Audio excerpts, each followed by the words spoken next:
भवन सूर्यनारायणले पियानादेखि यतिखेरसम्म संसारभरिका सारा प्राणीहरूलाई आफ्नो न्यानो प्रकाश दिएर अस्ताउँदैछ।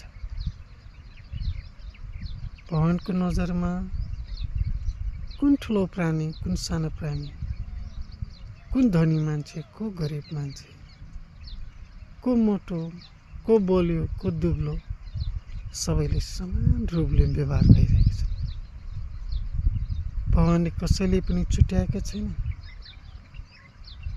भगवानले निष्पक्ष रूपमा सबैले समान रूपमा आफूले दिनुपर्ने प्रकाश दिइरहेका छन्। भगवान जहिले पनि निष्पक्ष हुनुहुन्छ। भगवानले कसैले पनि हेला गर्दैन, घिन गर्दैन र पछाडि राख्ने कुरा गर्दैन। भगवानले मात्रै भन्नुहुन्छ, अगाडि बढ्नुहोस्, संसारमा रहेका सबै प्राणीहरूलाई बाँच्ने, जिउने अधिकार अर्थ आन्तरिक रूपमा मद्दत गरिरहेका छन्।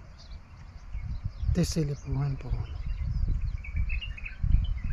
भगवानको सहारामा यो संसार अडिरहेको छ। भगवान बिना यो संसार अट्न सक्दैन। यदि भगवान नहुने हो भने पृथ्वीको रूप यतिखेर आउँदा यस्तो भयङ्कर रूप, मतलब पृथ्वीमा हामीले यस्तो परिवर्तन देख्ने थिएन। त्यसैले भगवान छ। कतिपय मान्छेहरूले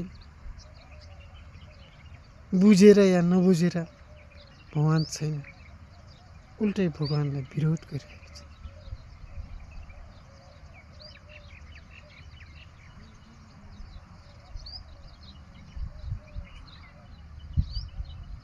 कसैले चर्को घाम लाग्यो भने कति चर्को घाम लागेको भनेर भन्छन् भने कुनै बेला 6-7 दिनसम्म बादल हुस्सु कुहिरो लगाएर घाम लाग्ने, घाम लाग्ने किन हो भनेर पनि भन्छन्। कुनै बेला महिनौँ दिनसम्म झरी बादल हुन्छ, घाम लागेन भनेर भगवानलाई नै दोष दिन्छन्। मान्छेमा नै नराम्रो विचार छ। यो संसारका नराम्रो प्राणीहरूमध्ये सबैभन्दा नराम्रो प्राणी मान्छे नै हो। मान्छेको दिमागमा हुने नहुने कुकर्मका भावनाहरू हुन्छन् र कति मान्छेहरूले संसारमा कुकर्मलाई फैलाइरहेका हुन्छन्। कसैले कुकर्म गर्ने दुष्प्रयास गरिरहेका छन्, कसैले कुकर्मका कुराहरू गर्छन्। भगवानको नजरमा यो असह्य छ। कुनै न कुनै दिन ती मान्छेहरू यस्तो घृणित व्यवहारबाट पछाडि हट्नुपर्छ र पछाडि हुनुपर्छ र भगवानबाट दण्डित हुनुपर्छ। त्यसैले हामीले भगवानको प्रार्थना गर्नुपर्छ, भगवानलाई सम्झिनुपर्छ र हामीले हाम्रो कर्तव्य पुरा गरेर भगवानलाई सम्झिनुपर्छ र समय समयमा र भगवानको दिनमा हामीले भगवानको पूजा गर्नुपर्छ। भगवानलाई पुजेर प्रार्थना गरेर भगवानलाई सम्झेर हामी सानो हुने होइन, हामीलाई नोक्सान हुने होइन।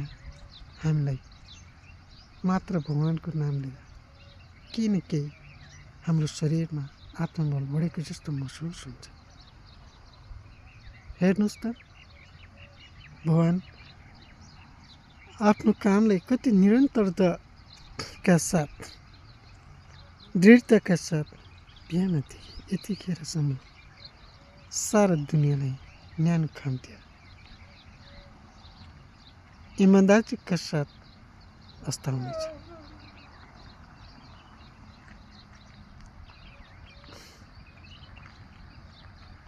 यदि मान्छेमा पनि भगवानको जस्तै गुण हुने हो भने इमान्दारिता, निष्पक्षता एकले अर्कालाई मान सम्मान गर्ने हो भने सायद यो पृथ्वीमा यस्तो अन्याय अत्याचार बढ्ने थिएन।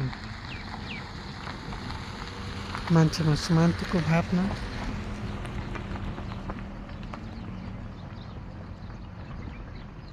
अरूको भावनालाई कदर गर्ने र अरूको अरूलाई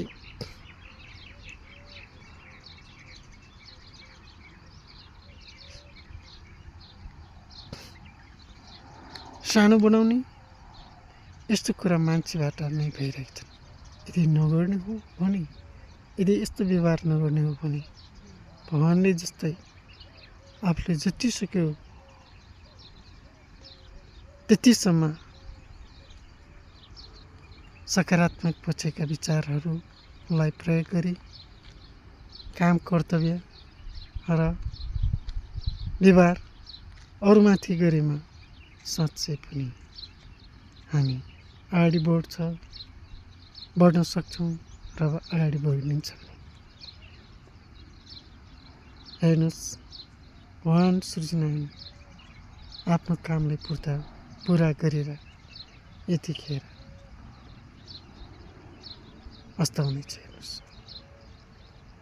भगवान् हेर्नुहोस्।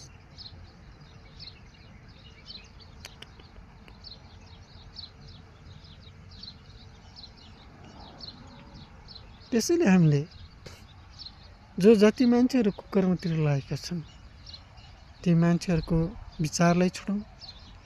जति पनि हामी सद्विचार भएका साथीभाइ, दाजुभाइहरू, इष्टमित्रहरू छन्, हामी इमान्दारीका साथ आफ्नो कर्तव्यलाई पुरा गरेर भगवानको पूजा गरौँ, भगवानलाई सम्झाउँ, भगवानको प्रार्थना गरौँ। यही नै हामीलाई अगाडि बढ्ने आधार हुन्छ र गन्तव्य स्थानमा पुग्ने एउटा दोहोरो खुड्किलो हुन्छ। भगवान् अस्ताउनेछ।